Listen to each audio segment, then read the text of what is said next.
तर आपण पाहिलं या सभेमध्ये मोदींनी देशाला पुरावा हवाय की वीरपुत्र असं विचारत विरोधकांवर जोरदार हल्लाबोल केलाय। तर आता महाराष्ट्रात जर पाहिलं तर शिवसेना विरुद्ध सोमय्या वादाला चांगलंच वळण आलंय।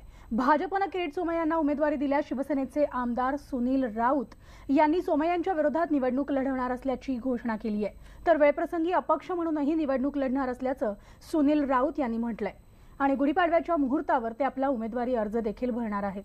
त्यांच्याशी बातचीत केली आमचे प्रतिनिधी उदय जाधव यांनी।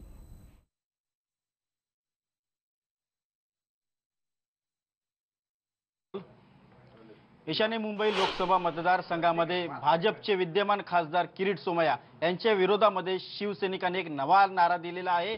ईशान्य मुंबई लोकसभा मतदारसंघामध्ये एकच स्पिरिट नो किरीट हा नारा शिवसेनेने दिलेला आहे। शिवसेनेचे विक्रोळी विधानसभेचे आमदार सुनील राऊत यांनी देखील हा नारा मोठा केलेला आहे आणि त्यांनी स्पष्टपणे सांगितलं की येणाऱ्या लोकसभा मतदार निवडणुकीमध्ये किरीट सोमय्यांना जर उमेदवारी दिली भाजपने तर शिवसेना त्यांच्या विरोधात अपक्ष म्हणून मी उमेदवार लढवणार असं त्यांनी स्पष्टपणे सांगितलं। आपल्या सोबत आहेत ते सुनील भाऊ, काय नेमका निर्णय तुम्ही घेतलेला आहे आणि कशा करता घेतलाय?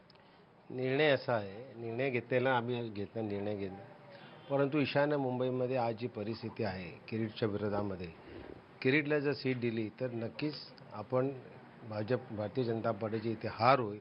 म्हणून आमचं असं म्हणणं आहे की किरीट सोडून अन्य कोणीही उमेदवार इथे द्यावा, आम्ही जिंकून देऊ। आमचा किरीटला विरोध आहे, भाजपला विरोध नाही। किरीट सोमय्या यांच्या विरोधात जर दुसरा यांचा पर्यायी उमेदवार दिला भाजपने तर तुम्ही महायुतीचा धर्म पाळाल, मात्र किरीट सोमय्या जर आले तर तुम्ही मात्र विरोध कराल? किरीट शिवाय कुठलाही उमेदवार दिल्यानंतर आम्ही ईशान्य मुंबईतून सर्वाधिक मताने आम्ही त्याला जिंकून पाठवू। काय विरोध आहे किरीट सोमय्यांच्या नावाला? काय विरोध आहे? हा विरोध काय आहे मला सांगण्यापेक्षा आपल्या सगळ्यांना माहिती आहे की गेले 4 वर्षांमध्ये किरीटनी ज्या प्रकारे त्रास नाही दिला, छळ केला, आमचा शिवसैनिकांचा छळ ज्या प्रकारे केला, त्या छळाला कंटाळून आमच्या ईशान्य मुंबईतल्या सर्व शिवसैनिकांचा निर्णय आहे की नो एकच स्पिरिट नो किरीट। पण जर का महायुतीमध्ये कुठे जर समझोता झाला, मातोश्रीवरनं आदेश आला तर आपण काय करणार? किरीट सोमय्या यांची उमेदवारी कायम राहिली तर आपला निर्णय काय असेल? आपल्याला सगळ्यांना माहिती आहे की उद्धव साहेब फक्त शिवसैनिकांचा विचार करतात, किरीटचा विचार उद्धव साहेब करणार नाहीत आणि म्हणून गेले मुंबई आणि महाराष्ट्रातल्या सगळ्या सीट डिक्लेअर होऊन सुद्धा ईशान्य मुंबईतली सीट डिक्लेअर झाली नाही।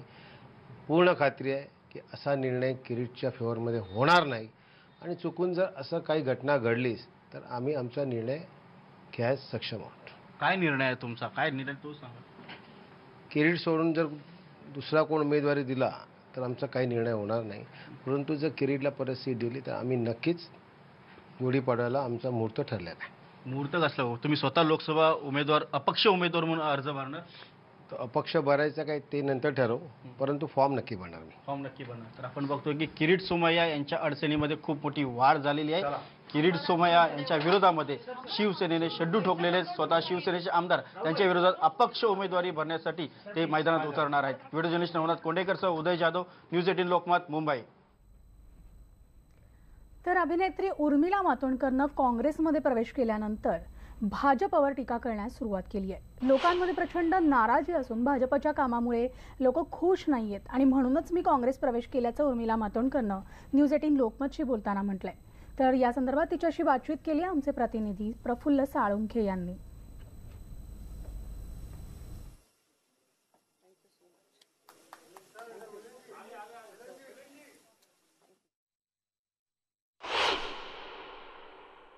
उर्मिला मातोंडकर आपल्या सोबत आहेत।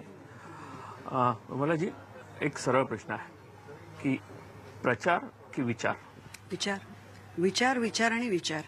मला असं वाटतं की प्रचार आयुष्यात करायचा होता तेव्हा मी स्वतःचाच नाही केलाय हो, तर आता प्रचार अशा करता महत्वाचा ठरतो किंवा विचारावर बेस्ड प्रचार असं म्हणू, कारण का विचारांशिवाय प्रचार होऊ शकत नाही। जेव्हा विचार बरोबर असतात तेव्हा प्रचारही बरोबर होतो आणि असा आता वेळ आलेला आहे की ते विचार लोकांपर्यंत पोहोचवण्याचा वेळ आलेला आहे। त्यामुळे इथे कारण गेल्या काही दिवसांपासून सर्व क्षेत्रात म्हणजे विज्ञान असेल, फिल्म असेल, 1-2 गट पडायला लागलेत। इव्हन आर्मीमध्ये सुद्धा असे 2 गट पडायला लागले की एका विचारधारेला एक, दुसऱ्या विचारधारेला त्यातून हा सगळा विचार।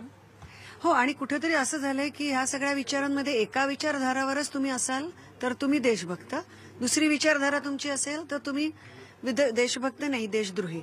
हे जे काय सगळं प्रकरण चाललंय हे ठरवणारे दुसरे लोक कोणी नाहीये. ते ठरवणारी एकच गोष्ट आहे, ते म्हणजे भारतीय संविधान आहे.